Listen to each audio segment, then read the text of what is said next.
নমস্কাৰ, মই ৰঞ্জন। মোৰ চেনেলত আপোনাক স্বাগতম জনাইছোঁ। আজিৰ ভিডিঅ'তে ধামাকা ভিডিঅ' হ'বলৈ গৈ আছে। আমি আপোনালোকক 10খনকৈ দুৰ্গা পূজা দেখুৱাম, অৰ্থাৎ 10খনকৈ দুৰ্গা পূজা দেখুৱাম আৰু লগতে 525 বছৰীয়া এখন দুৰ্গা পূজা দেখুৱাম। চাই থকা ভিডিঅ'টো শেষলৈকে চাব। ভাল লাগে লাইক, কমেণ্ট, শ্বেয়াৰ, ছাবস্ক্ৰাইব সকলোখিনি কৰি দিব।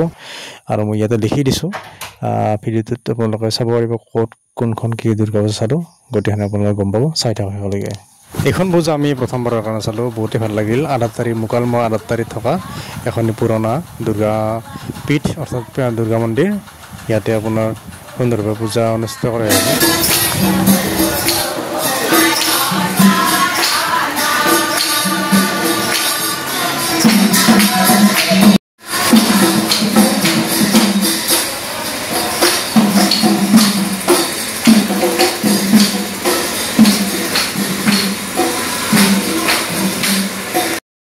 আমি দিনৰ ভাগতে আহিছিলোঁ, হিতেন আৰু মই। ইয়াৰ পৰিৱেশ আপোনালোকক দেখুৱাই আছোঁ। ইয়াতে পূজা সেইবিলাক আগতে তেনেকৈ গম পোৱা নাছিলোঁ বাৰু। বন্ধুজনে ক'লে ইয়াতে যিটো আপোনাৰ জাগাৰ ৰোড, তাতে ইয়াত আমি আহোঁতে আপোনাৰ মন্দিৰ দেখাইছোঁ, গেটখন দেখাইছোঁ, তাতে শিৱ পূজা হয় জানো তেনেকৈ। তাৰপিছত আমি ৰাওনা হ'লোঁ। আমি আপোনালোকক দেখুৱাই আছোঁ ইয়াৰ জাগাৰ ৰোড। আমি আদাতাৰীৰ পৰা এনেকৈ আমি এতিয়া আপোনালোকক দেখুৱাম জাগাৰত কেনেকুৱা পূজা হয় আপোনালোকে গম পাব। এয়া আমি পাই গ'লোঁ চাউলখোৱাৰ পাৰ। ইয়াতে চৌক এটা আছে, এইটো চৌক আপোনালোকে দেখিছে। এইখন ইংলিছ মিডিয়াম স্কুল ইণ্টাৰনেশ্যনেল। ইয়াতে আপোনাৰ বজাৰ সমাৰ হয়, চাউলখোৱাৰ পাৰ বুলি কয় এনেকৈ। ইয়াত পাই গ'লোঁ জাগাৰা। ইয়াতে আমি আপোনালোক দেখুৱাম জাগাৰা কেনেকুৱা পূজা অনুষ্ঠিত কৰা হয়। জাগাৰা চৌকৰ ওচৰতে আছে। চাই থকা ভিডিঅ'টো শেষলৈকে চাব। এইবাৰ ভিডিঅ' আপোনালোকে জানে জুবিনদাৰ কাৰণে বহুত মন বেয়া লাগে চবৰে, বা অসমৰ এটা মূল্যৱান সম্পদ হেৰাই গৈছে। সেইকাৰণে ভিডিঅ' তথাপিও তাৰ মাজতে বনাইছোঁ আৰু মন বেয়া থাকিলেও আমি আপোনালোক দেখুৱাইছোঁ। সেই ভিডিঅ' চিম্পুল হৈছে, আপোনালোকে চাব, তথাপিও শেষলৈকে চাব। শেষলৈকে চালে গোটেইখিনি গম পাব। ইয়াতে আপোনাৰ 10খন পূজা দেখোঁ, কিন্তু এখন পূজাৰ সম্পূৰ্ণ ভিডিঅ' কৰা হোৱা নাই। সেইবাবে আমি আপোনালোকক গোটেইখিনি দেখুৱাব নোৱাৰিম, তাৰ বাবে ক্ষমা কৰিব।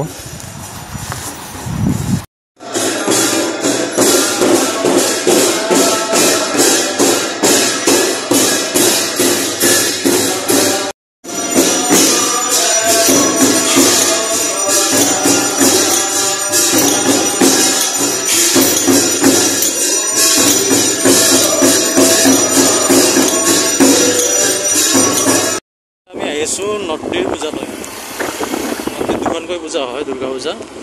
এয়া চাওক, আমি আপোনালোকক দেখিবলৈ আৰম্ভ কৰিছোঁ 525 বছৰীয়া পুৰণি, য'ত নৰাবলি এটা আমাৰ নৰাবলি হৈছিল বহুত প্ৰাচীন কালত, আজিৰ পৰা 500 বছৰ আগতে। সেইখন পূজা আমি আপোনালোকক দেখুৱাই আছোঁ। এইখন হৈছে নলবাৰী জিলাৰ বৰনদী গাঁৱৰ বৰনদী চকৰ পৰা পূবফালে গৈ উত্তৰ ফালে অলপ সোমাব লাগে। আপোনাৰ চকৰ পৰা বেছি দূৰ নহয়, প্ৰায় 1 কিলোমিটাৰ সোমাই আপোনালোকে সেই পূজাখন পাব। ইয়াতে বহুত পুৰণি পূজা, প্ৰথমবাৰৰ কাৰণে দেখিছোঁ। পুৰণি পূজা এইখন 525 বছৰ বয়স, মানে এটা চুবুৰী পাতা পূজা এখন। মানে আমি কিমান আমাৰ দেউতা আজু ককাৰ দিন ধৰিলেও হ'ব নাই, কাৰণ 525 বছৰ। আৰু এই পূজাখনত মানে আজিৰ পৰা 525 বছৰ আগত মানে নৰবলি দিয়া হৈছিল। এতিয়া বাৰু বৰ্তমান এইবোৰ নাই, বৰ্তমান বলি বিধানো নাই। যিখিনি দান দিয়া যায় সেইখিনি আমাৰ গাঁৱৰ যি 200 কিবা ঘৰ মানুহ হৈছিল, পাহৰি গ'লো। মানে সেইখিনি মানুহ লগ লাগি পাতোঁ, মানে বহুখিনি চান্দা উঠে। আৰু যদি চান্দা নুঠেও আমি 200 ঘৰ মানুহ লগ লাগি এই পূজাখন পাতিবই লাগিব।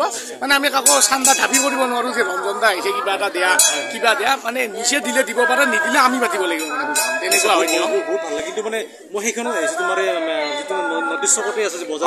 আচ্ছা, সেইখনো আমাৰ গাঁৱৰে হয়। প্ৰথমবাৰ এইখন আপোনাৰ হাতখলাত দুৰ্গা পূজা, আৰু এইখন হ'ল আমাৰ পুৰণা পূজাৰ খলা। মানে এইখন আমি এটা চুবুৰী পাতোঁ, আৰু সেইখন আমাৰ গোটেই গাঁও মানুহ লগ লাগি পাতোঁ। ঠিক আছে, তোমাৰ অলপ ভাল লাগিল। ৰাজৰো এইটো চেনেলৰ মোৰ চেনেলটোৰ নাম বিন্দাছ বুলি আছে। মই আজি ভিডিঅ' বনাম বাৰু ৰাতিলৈকে। মানে এইখন দুৰ্গা পূজাৰ পৰা আৰম্ভ কৰি বেলখৰ চেলখৰ গোটেইখিনি ঘূৰিম। আৰু বাকী ৰঞ্জন দাৰো চাব আপোনালোকে। চাব, মই লিংকটো দি দিম। ভাইটি চাব, মৰম দিব আপোনালোকে। আৰু মা দুৰ্গাৰ আশীৰ্বাদত সকলোৱে ভালে থাকক তাৰে কামনা কৰিছোঁ। আৰু আমাৰ এই মন্দিৰটোক ভগৱতী মন্দিৰ বুলি কোৱা হয়। তো আমাৰ এই মন্দিৰটোত মানে এটা সৈধ্যানী যিটো বুলি কয়, হৰিধ্বনিটো হ'ল জয় মা ভগৱতীক চিন্তে হৰি বোলো হৰি বোলো হৰি। এনেকৈ হৰিধ্বনি দিয়ে।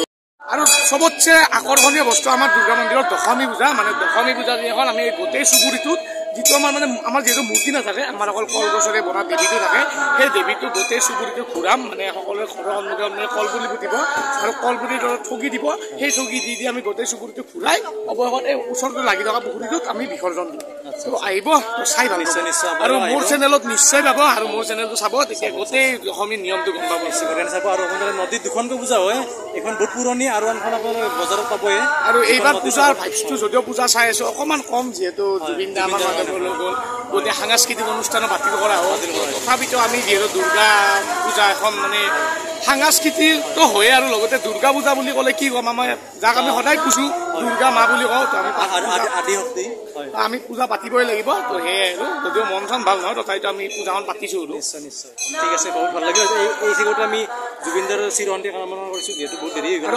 আমাক ন্যায় লাগিব এইটো চিধা কথা ঠিক আছে ধন্যবাদ দাস ইয়াতে পুৰণা পূজাখলৰ আপোনাৰ পুখুৰী আছে চাওক এয়া আমি আপোনালোক দেখুৱাই আছোঁ চাই থাকক তাৰপিছত আমি আপোনালোকক ইয়াত দেখাম নতুন পূজা যোৱা বছৰ আপোনাৰ যদি আগৰ ভিডিঅ'টো চাইছে আপোনাৰ নিশ্চয় দেখিছে এইখন বৰনদী চকতে আছে এইখিনি বজাৰো হয় ইয়াতে চাওক ইয়াতে আমাক বহুতখিনি সময়তে সন্মান কৰিলে ভোগ খাবলৈ দিলে এয়া চাওক আমি কি খাই আছোঁ এতিয়া আমি আপোনালোক দেখুৱাম এয়া মূল তৰণ শ্ৰী শ্ৰী মা দুৰ্গা তৰণ এয়া চাওক ইয়াতে মা দুৰ্গা পূজা মনসা পূজা এনেকৈ বিভিন্ন ধৰণৰ পূজা অনুষ্ঠিত কৰা হয় তাৰপিছত আমি আপোনালোকক দেখুৱাম ইয়াত ব্যায়ামপুৰ দুৰ্গা উৎসৱ আমাৰ চামতৰ ওচৰতে ইয়াতো বহুত ডাঙৰকৈ পূজা অনুষ্ঠিত কৰা হয় এই পল্লৱৰ ওচৰতে আছে ইয়াতে আপোনাৰ বিবাহ ভৱনো আছে ইয়াতে আপোনালোকে বিয়া সকাম আদি পাতিব পাৰি ইয়াত আৰ্ট স্কুল এখনো আছে এই ধৰণৰ এটা সুন্দৰ এটা অনুষ্ঠান ধৰ্মীয় অনুষ্ঠানৰ লগতে এটা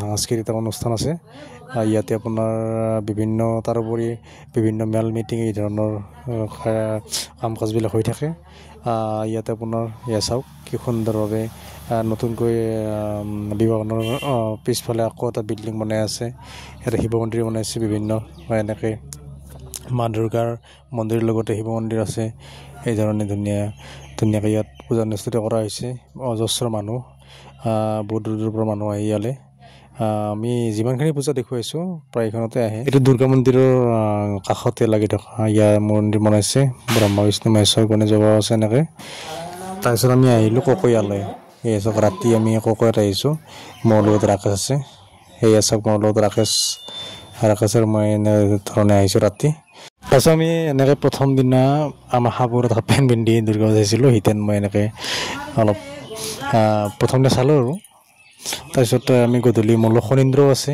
এয়া আছে আমাৰ হাফৰ দুৰ্গা পূজা তাৰপিছত আমি এনেকৈ দিনত আহিলোঁ হিতেন মই মা দুৰ্গা আমি শেষ ল'লোঁ ফটো ল'লোঁ ইয়াতে বহুত দূৰ দূৰ মানুহ ইয়াতে নতুনকৈ বিবাহ ভৱন বনাই আছে হাবুৰৰ বুঢ়াদিয়ানৰ পাৰতে অৱস্থিত চাওক হিতেনক চাওক আমি আপোনালোক দেখুৱাম কৈঠালকুছি দুৰ্গা পূজা চাই থাকক ভিডিঅ'তে সেয়া নতুন মন্দিৰ চামতা হাবুৰৰ কৈঠালকুছি দেখুৱাই আছে ৰ'ব কৈঠালকুছি দুৰ্গা পূজা এয়া চাওক আমি আহি পালোঁ কৈঠালকুছিতো দুৰ্গা পূজা অনুষ্ঠিত কৰা হয় এইখনো প্ৰায় পুৰণিয়ে ইয়াতে মানুহ চাব আমি দিনৰ আগত আহিছোঁ কাৰণ দিনৰ আগত আপুনি জানে বেছি মানুহ নহয় গধূলি সময়তে বেছি মানুহ হয় তথাপিও আমি প্ৰায় পূজা দিনৰ আগতে আহিছোঁ দূৰৰখিনি ওচৰৰখিনি গধূলি আহিছোঁ কিন্তু বেলশৰৰ ভিডিঅ' আমি আপোনালোকক সম্পূৰ্ণ দেখুৱাব নোৱাৰোঁ কাৰণ বেলশৰত মানে ভালকৈ বনাব নোৱাৰিলোঁ বিশেষ অসুবিধাৰ কাৰণ ইমান মানুহৰ ভিৰ আৰু ইমান ট্ৰেফিক জাম মানে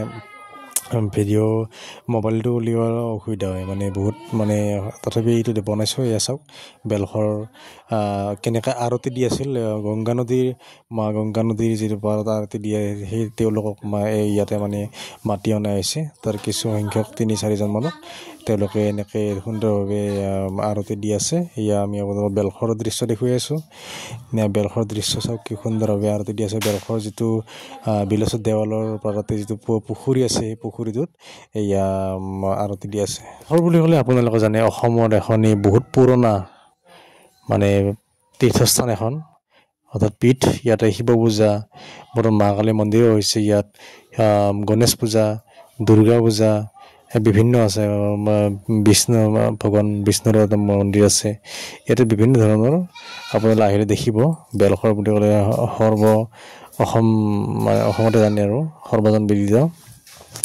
ইয়াতে চাওক আমি আপোনালোক আৰতে দেখিব আহিছোঁ কিন্তু বেলেগ ভিডিঅ' বনাব নোৱাৰিলোঁ এইটো অলপ কিবাকৈ মানে বনাইছোঁ আৰু যা হওক আমি আপোনালোকক কিছু দেখুৱালোঁ ইয়াতে আপোনাৰ গ্ৰন্থমেলা আহিছে গ্ৰন্থমেলা এইবাৰ ভিডিঅ' বনোৱা নহ'ল যোৱাবাৰ গ্ৰন্থমেলাৰ ভিডিঅ' আপোনালোকে যদি ভিডিঅ' চাইছে নিশ্চয় দেখিছে যদি চোৱা নাই চাই ল'ব যোৱা বছৰ যিটো দুৰ্গা পূজাৰ ভিডিঅ' আছিলে ইয়াতে আমি আপোনালোকক দেখুৱাইছোঁ এয়া চাওক তাৰপিছত আমি আপোনালোকক দেখুৱাম দেৱী বিসৰ্জন এয়া চাওক বেজৰবাৰীৰ ভিডিঅ'টো আমি আপোনাৰ সম্পূৰ্ণ দেখুওৱা নোৱাৰিলোঁ বিশেষ সুবিধাৰ কাৰণে এয়া চাওক আমাৰ বুঢ়াদিয়া নদীত যেনেকৈ উটুৱাই দিছে বেজৰবাৰীৰ মা দুৰ্গাৰ প্ৰতিমূৰ্তি এতিয়া আমি আকৌ বছৰলৈ অপেক্ষা কৰিব লাগিব মা দুৰ্গাৰ আশীৰ্বাদ সকলোৱে ভালে থাকক আমি থাকোঁ তাৰপিছত আগন্তুক দিনত এই ধৰণে আমি সকলোৱে পূজা উপভোগ কৰিব পাৰোঁ আমাৰ সকলোৰে মংগল হওক মা দুৰ্গাৰ আশীৰ্বাদ জয় মা দুৰ্গা দুৰ্গতে নাশিনী